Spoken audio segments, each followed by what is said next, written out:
Canada's tax battle just got real. On one side, a massive write-off giveaway to big industry to lure investment. On the other, axing the GST on Canadian-made cars because it sounds good. Which one actually builds Canada's future? And which one blows a hole in your wallet? Ottawa playing politics instead of building sovereignty. Stick with me because by the end, you will see how close this really is. And why Canada cannot afford to get this wrong.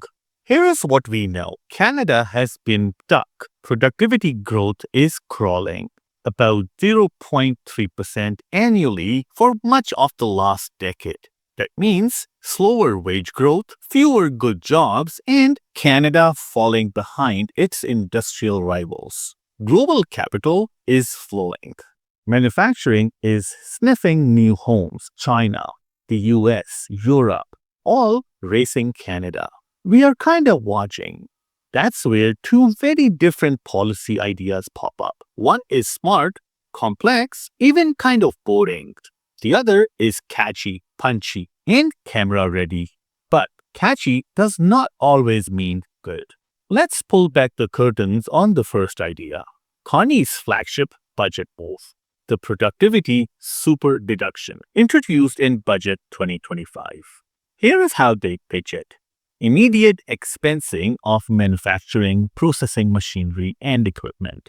Immediate expensing for clean energy conservation, assets, zero-emission vehicles. Immediate expensing of so-called productivity-enhancing assets like data networks, patents, infrastructure, computers. Immediate expensing for manufacturing, processing buildings. Yes, the actual building. They say Canada will have the lowest marginal effective tax rate in the G7. We will be rock solid for investment. For example, the METR drops to about 13.2% according to the budget doc. In plain language, if you are a big company thinking, should I build this factory in Canada or elsewhere? This policy is meant to tilt the scales in Canada's favor by reducing your tax hit and making the payback quicker. And here is where the deep dive counts. While this makes sense for big bets, automotive plants, critical minerals processing, clean tech factories, it's not guaranteed to plug jobs in every town. It works if capital shows up, jobs follow, exports ramp. If not, we may just be giving tax breaks and getting little in return. It's complicated. It takes more than a bumper sticker to explain, which means politically it's weaker, hard to sell on Instagram, easy to attack as corporate giveaway. So yeah, it might be smart, but smart does not always mean winning popular support. Quick pit stop. Hit like and subscribe if you like the content I'm making. And join the membership if you want to help me keep this channel independent. Thank you. Now back to our topic. Okay, picture this. Two big factories. One is built in Canada because the write-off was juicy. The other stays in the US because they already have supply chains and Canada's permit process took 6 months. Guess which wins? One of these policies is supply chain ready. The other is wishful thinking. Wake up. Now, on the other side, Poilievre's proposition, very simple. Remove the federal GST from vehicles made in Canada. The catchy slogan, buy Canadian is equal to no GST. Looks good on the bumper sticker, but the underlying cost is huge. And they add that ignoring second-order effects like price hikes by car companies, dealer margins, capacity constraints. The policy is weaker than it looks, but it's catchy. So, which is better for Canada's sovereignty and global edge? Here's where we get real. Which of these policies actually moves Canada ahead rather than just playing politics? Let's talk about sovereignty. Carney's super deduction is aimed at capital investment, value-added production, clean tech, manufacturing building. That's about building the backbone of Canada's economy.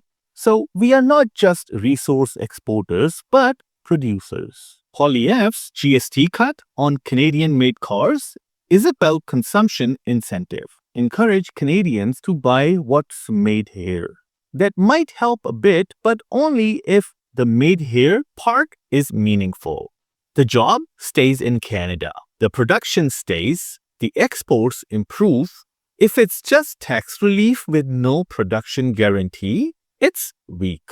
Let's talk about global competition now. Canada is contending with US, China, EU. They are pouring subsidies, incentives, supply chain rewiring. If Canada does not build factories, does not scale production, we get stuck in the tailwind. That's what Carney's policy tries to address head-on. The GST tax cut, it does not directly address whether Canada wins the race for high-tech manufacturing, battery plants, critical minerals processing, or advanced auto supply chain. Okay, now let's look at the budget and fiscal risks. The super deduction has cost implications, deferred tax revenue, maybe long-term payroll. If investments don't show up, taxpayers bear risk. The GST cut on Canadian cars is a more immediate revenue hit. You are giving up tax on every Canadian-made vehicle sold. The math suggests big numbers. If incremental sales don't offset lost revenue, you are looking at a deficit drag. What about the political traction?